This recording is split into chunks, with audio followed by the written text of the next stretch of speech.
e de tentativa de reprimir as boas energias que emergiram na sociedade brasileira.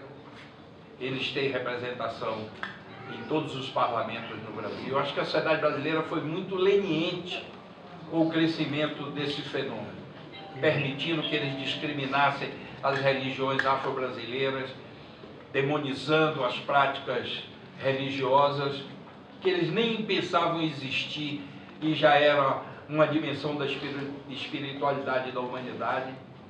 Permitimos que eles construíssem uma visão absolutamente repressora a partir dos parlamentos. Eles mentem, eles caluniam. Tem 2 vereadores aqui que beberam na minha intenção, que eles bebem escondido. E querem, porque querem abrir uma CPI na Câmara para investigar o quê? Até as pedras sabem que eu sou um cara honesto, que não trabalho nessa esfera de dinheiro, nem de, não tenho atração por essa. Eles têm, o Deus deles é dinheiro. Não é Jesus, é dinheiro, é poder.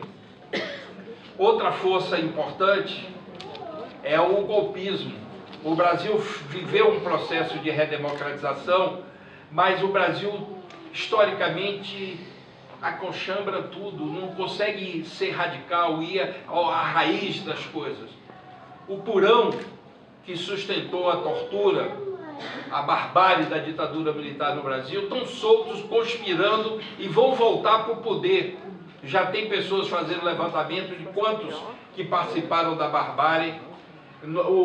A referência ao coronel Ustra não é uma fixação puramente do Bolsonaro, é na verdade uma referência a todo um campo de barbárie que ficou calado, surdo, esperando o momento de voltar, e eles estão se articulando para voltar. Elegeram alguns militares nos parlamentos, Senado, Câmara, Assembleias Legislativas, e essa força ela é violenta, absolutamente desumana, defende a tortura, defende o extermínio.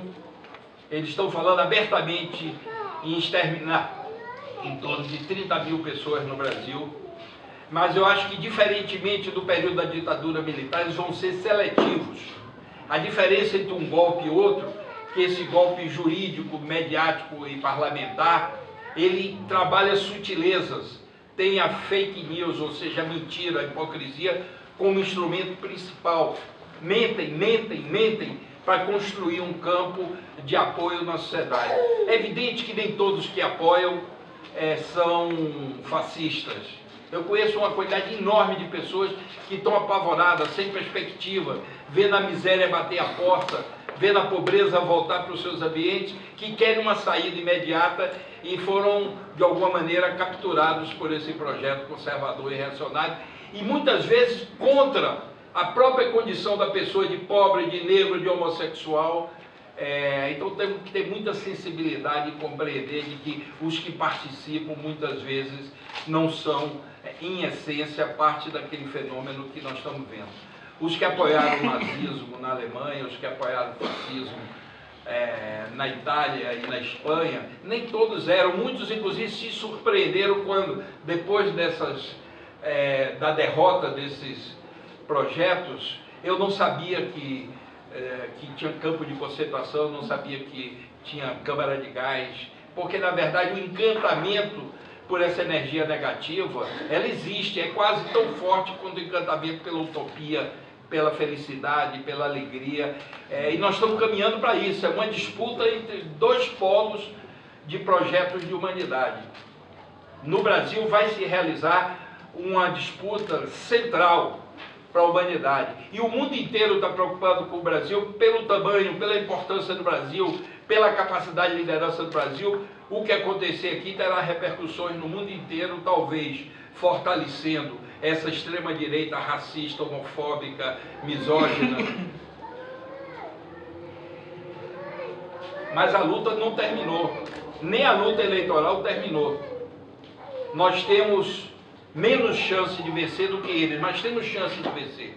Eu acho que esses dias que nos separam da eleição devem ser dias dedicados com absoluta concentração e foco em ganhar e ampliar voto Porque, inclusive, mesmo que se nós perdemos com a diferença pequena, eles não saem legitimados da urna. Essa que é a grande questão.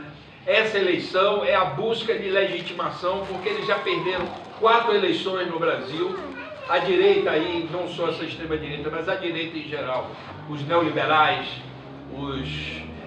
os autoritários, perderam 4, os projetos conservadores, perderam 4 eleições no Brasil. Lula foi eleito 2 vezes, a Dilma foi eleita 2 vezes, e todos os prognósticos diziam que em condições normais da democracia eles seriam derrotados de novo, porque Lula ganharia no primeiro turno. Então é uma tentativa de interromper um processo, um cansaço da parte deles de serem derrotados dentro da democracia e a busca de um atalho para legitimar.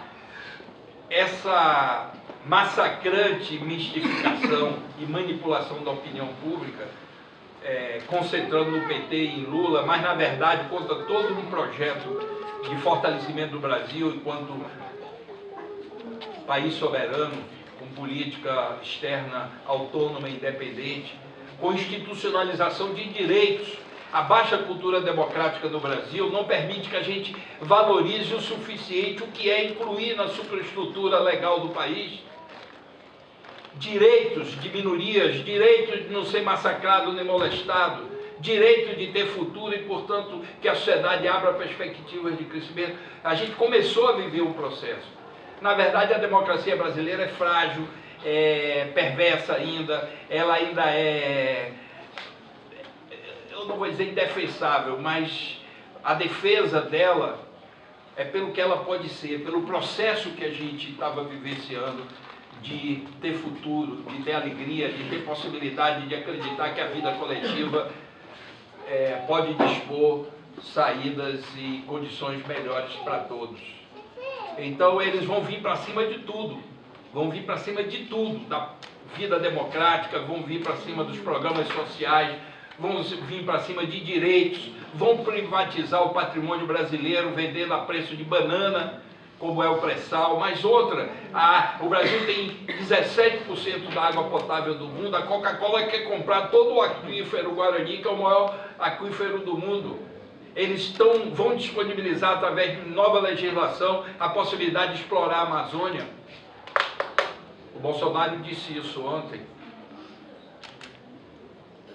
Os direitos sociais e a joia da coroa do projeto deles é a perseguição à esquerda e as emergências sociais, mulheres, negros, a comunidade LGBT, indígenas, quilombolas.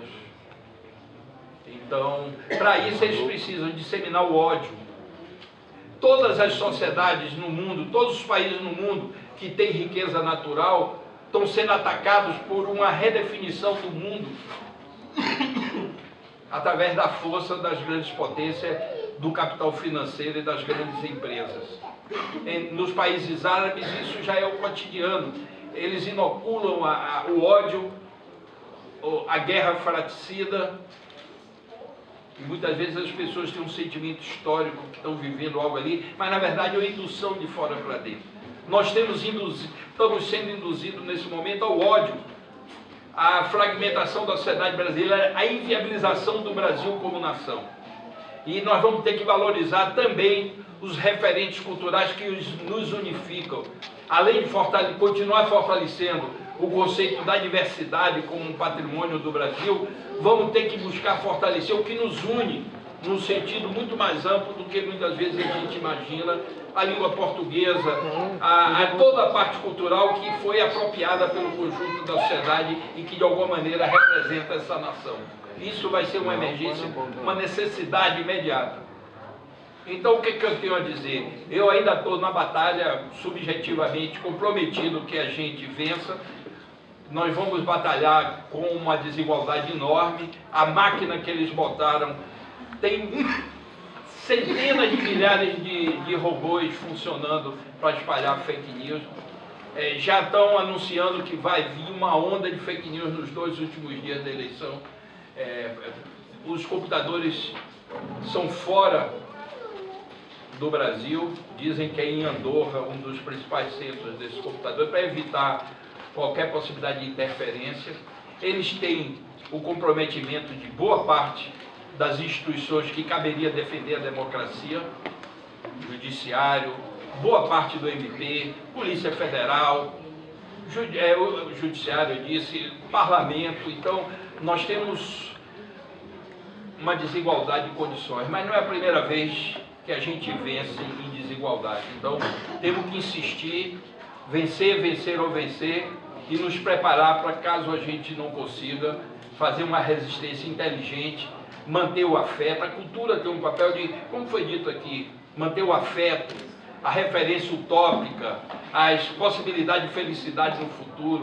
Não temos tempo para ficar triste nem perplexo. Na verdade, a gente tem que ficar mais indignado, mais forte, e um compromisso da gente irradiar esse processo para um número maior de brasileiros, que de alguma maneira eles conseguiram contaminar uma boa parcela da sociedade.